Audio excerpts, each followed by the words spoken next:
Attention, cette vidéo est une vidéo du passé qui a remonté le temps. Elle a été faite n'importe comment, et donc les références temporelles peuvent être totalement à côté de la plaque. J'en ai rien à foutre.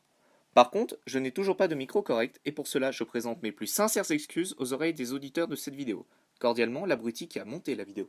Oui, je sais, la WWDC, ça date d'il y a plus d'un mois, on sait déjà tout ce qui s'est passé, mais bon, j'ai pas le choix, je suis obligé de faire mon résumé, puisque YouTube a décidé de bloquer le son de ma première vidéo, du live donc, je suis obligé de faire une petite vidéo pour remplacer l'autre, qui respectera les copyrights. Allez, générique.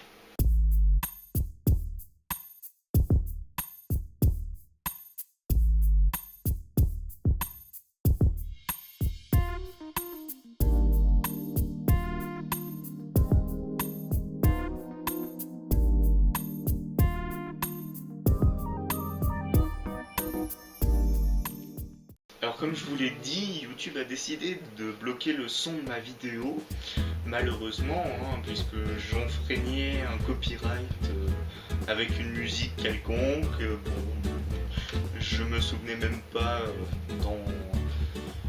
d'avoir entendu cette musique en question, mais bon, c'est pas grave, ça m'avait pas choqué plus que ça. Du coup, je refais cette vidéo, mais en version beaucoup plus courte, où je vais vous résumer en 10 points ce qui s'est passé durant cette WWDC. Alors, on va commencer avec macOS X Yosemite. Yosemite étant la prochaine version de macOS X qui va sortir cet automne normalement s'il n'y a aucun problème. Elle porte le numéro de version 10.10 et non 11 comme certaines rumeurs l'avaient annoncé. On nous a expliqué chez Apple que le macOS X 10. Quelque chose allait subsister encore un moment. La 11 serait la prochaine version majeure où il y aurait vraiment beaucoup de changements, comme le passage de macOS 9 à macOS X, qui avait provoqué de profonds changements au sein du système, outre la nouvelle interface qui avait été introduite à l'époque, qui s'appelle Aqua, qui a disparu du coup avec Yosemite plus ou moins, puisque dans Yosemite il y a une nouvelle interface qui est basée sur iOS 7, comme vous vous en doutez un petit peu. Donc en gros l'interface de Yosemite ressemble à ça. Ce qui change vraiment des anciennes versions de macOS X qui ressemblaient plutôt à ça. Qu'est-ce qu'on a d'autre? On va avoir iCloud Drive. Alors iCloud Drive, qu'est-ce que c'est? C'est, vous connaissez peut-être Dropbox. En gros c'est Dropbox mais version Apple et intégré au système. Donc voilà, bon, c'est dans la ligne droite de ce qui devait sortir avec iCloud depuis un moment. C'est un peu sans surprise que j'ai découvert cette chose.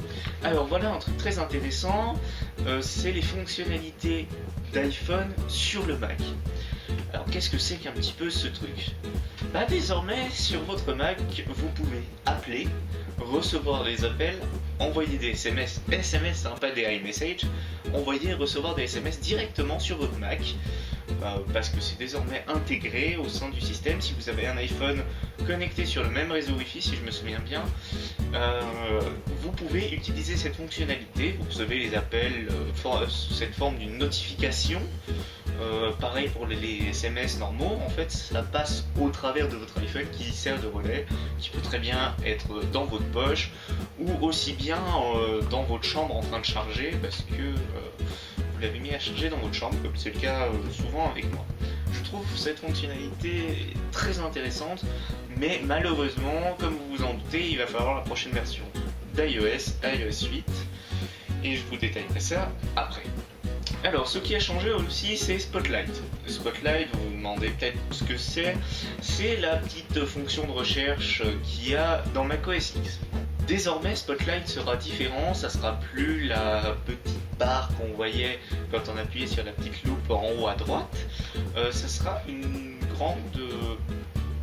une petite fenêtre d'ailleurs plutôt, qui ressemblera à ça en fait.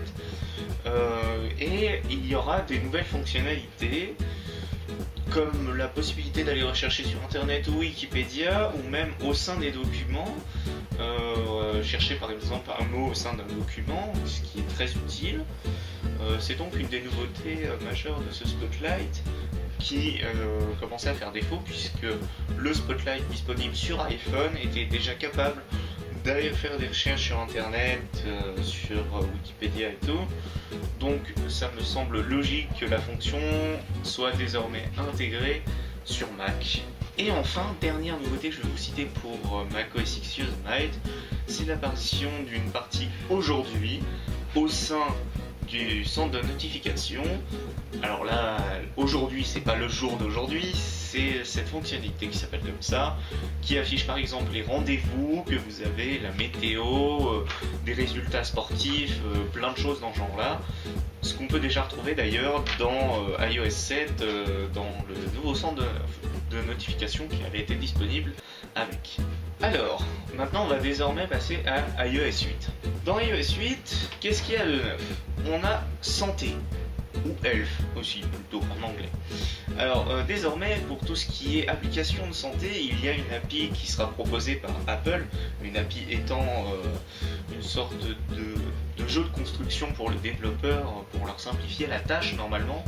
C'est donc une API qui va permettre de centraliser toutes les applications qui sont autour de la santé, je sais pas, e-sommeil, Night Plus, enfin bon, toutes ces choses-là, et les rassembler au sein d'une seule et même application avec toutes les données, enfin de récupérer d'ailleurs plutôt toutes les données au sein d'une seule même application et d'avoir un résumé global. Pour l'instant, je n'ai pas eu l'occasion de tester en détail cette fonctionnalité de iOS 8, parce que je suis en train de bêta-test iOS 8.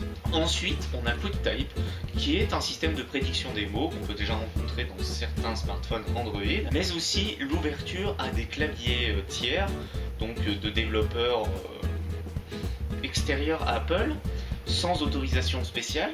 Alors pour commencer, Apple va proposer le clavier Swipe, très connu sur Android, qui permet de swiper justement sans lever le doigt. Enfin moi j'ai jamais réussi à maîtriser ce clavier, je vous le dis tout de suite. Sur iOS comme sur Android, on pourra avoir des claviers non Apple, voilà. Alors Apple a également remanié un petit peu l'application photo, celle qui est intégrée à iOS, et qui est désormais aussi intégrée à macOS X Yosemite avec les mêmes fonctionnalités. À terme, c'est la disparition d'Aperture et d'iPhoto, que vous connaissez peut-être d'ailleurs, qui est prévue.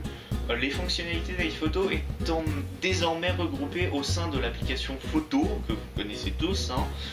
Toutes ces fonctionnalités-là sont désormais regroupées, et l'appli iPhoto sur iOS et l'appli iPhoto sur Mac sont voués à disparaître, tout comme Aperture que Apple a décidé d'enterrer.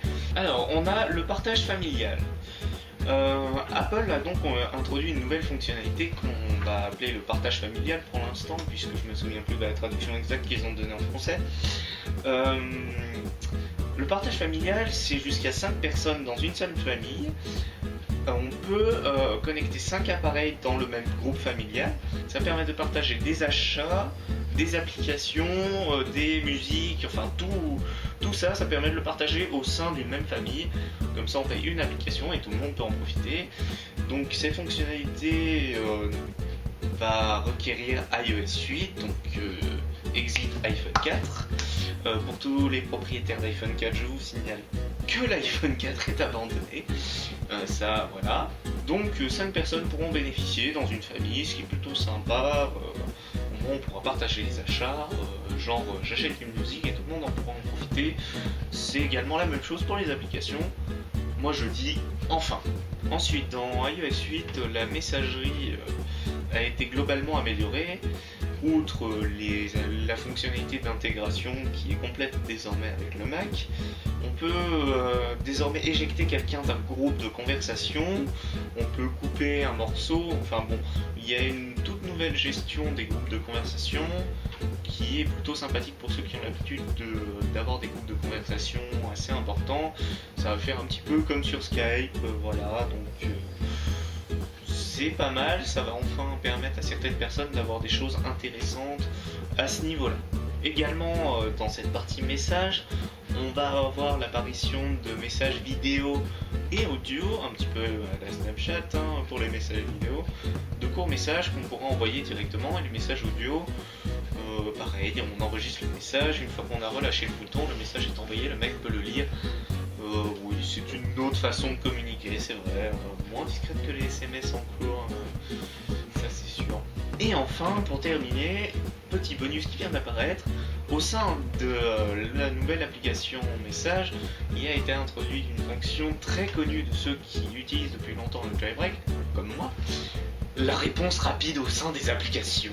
En fait, si on reçoit un message, il y a juste à appuyer sur la bannière, et on pourra directement répondre de manière rapide. Hop, on appuie, ou on pourra dégager la notification aussi, si on n'a pas envie de répondre tout de suite, ou qu'on n'a pas envie de répondre du tout parce qu'on est un gros crevard. On appuie, on tape notre message, on envoie, tout en étant resté dans Facebook, Snapchat ou tout ce qu'on veut. On est resté dans notre application et on n'a pas bougé.